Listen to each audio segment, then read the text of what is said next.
was reading an adult novel, and there was one character, a teenage character in it, that I thought was interesting. The rest of the book was kind of, flat to me. But this one character stood out. She was rebellious, and that was pretty much it. But I thought if the book was about her, the book would be interesting. So I kind of tucked that back into the back of my mind. Then, at another time during that year, I was looking out my window, and I lived in a four-family unit, and there was a playground that I could see from my vantage point. And there were two girls swinging on swings in the middle of the summer, head to toe, standing on swings back and forth in Gothic garb. Well, they were really cool, and I loved the contrast of the sun hitting them with the black outfits. Now, I really lived in a conservative town, and seeing goth was pretty, really cool, because they were very different. So I thought, well, maybe I'll just write a poem sometime and call it Dark Angels. Well, after I finished one of my other books, I thought, I want to write now. I want to write about the character that I want to read about, some girl that's interesting to me, that's rebellious and fearless and very confident, because I think that's important for girls to know, that there are girls in literature that really can stand out and be very confident. So I thought I will marry the character with the goth outfits. And she will be goth, and she's going to be the only one like her. There's not going to be anyone like her in her town, and she's going to be an outsider. And that will make her even stronger, because she's going to have her own opinions, and nobody else is going to agree or be like her. So I married the character with the image, and then I thought she needs something else. She needs to be obsessed with something. What is she going to be obsessed with? And then it hit me, vampires. Well, in that time, when I was writing the book, the only books, or rather movies, I should say, that I knew about were violent vampires. What intrigued me about vampires was the romance, what makes a guy like a girl or need her for eternity. That's what I wanted to write about. So I thought, I'm going to write about a vampire who's romantic and really needs the woman or the girl for all of eternity. So that's really how I started the Vampire Kisses series, and that's how Raven and Alexander.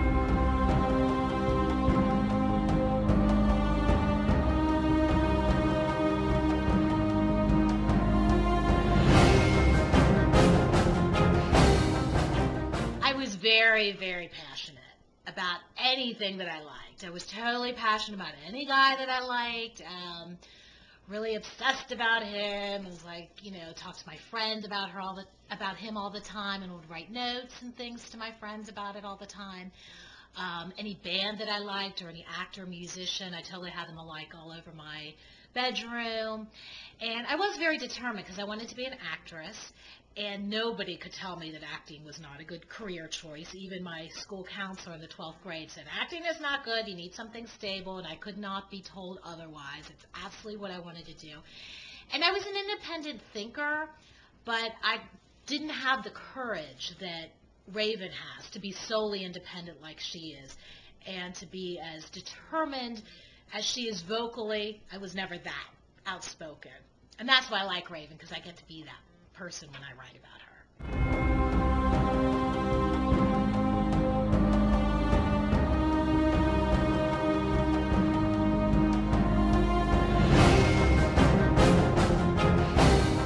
If I did have the choice in my little fantasy world, I would have liked either. Now, I think I really deep down prefer the dark, definitely the dark, mysterious kind of Alexander type, because I'm always going after, I just remember all the people that I've ever liked, they always have like the dark features, dark eyes, and dark hair, and I really, really like that. I think those are the coolest, and there's something to be said for a guy who has a little bit of mystery, something interesting, and wanting to get them know them a little bit better, and why are they like that, and they probably have some sensitive qualities. But, also the jock guy, because there were some jocks in high school that were, blonde, just beautiful, and you can't really help but ignore them, too. So, yeah, which is the basis for Trevor, because he's, blonde and gorgeous. But definitely I would have preferred, if I had the choice of door number 1 or door number 2, I would have taken door number 2 with the handsome, mysterious, groovy guy.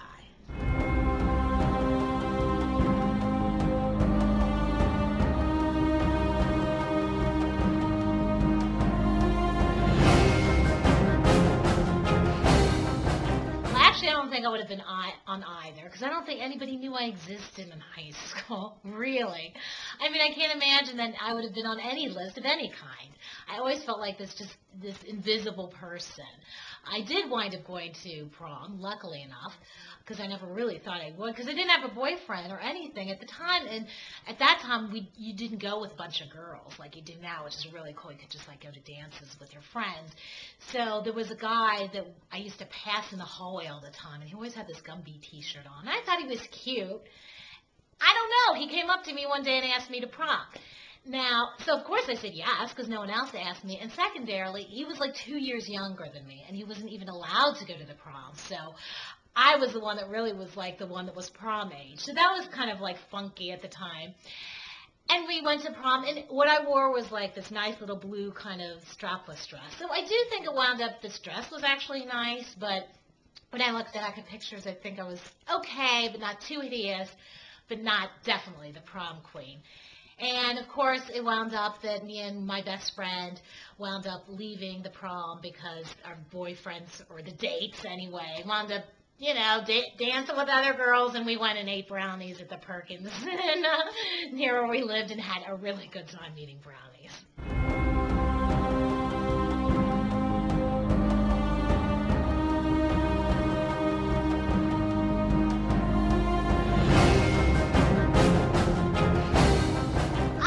Like when I went to high school, I just didn't fit in. I didn't feel like, although I was lucky enough to have a best friend, and she was great, and I felt like I fit in with her, but the classes and things like that, a lot of things my high school was so big, I just felt like I was swallowed up.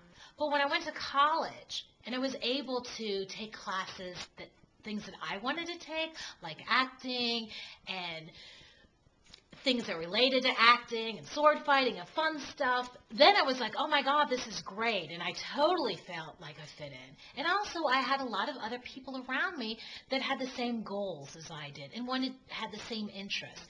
And that was the first time in my life that I really felt like I was around people that were like-minded and with similar interests. And that was really cool.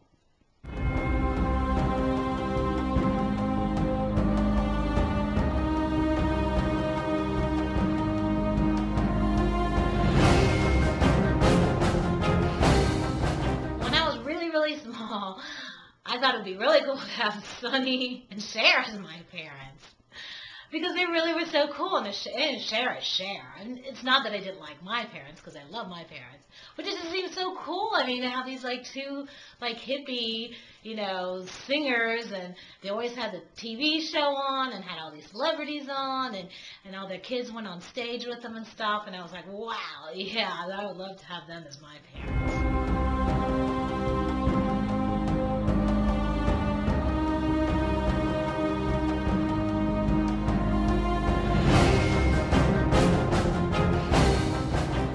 So excited to tell you that Raven is going to meet Alexander's best friend, Sebastian. Raven and Alexander have finally got rid of, their parents and everybody, and they're really happy to be, kind of back on their own again. And suddenly there's a knock on the door and somebody unexpected comes to arrive. Well, it winds up being Alexander's best friend, Sebastian. I really had a funny time with Sebastian when I was writing about him.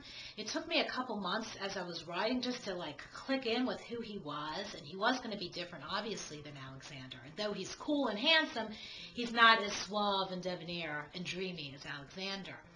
So there was a few things I had about him, Sebastian, that he's a little hapless.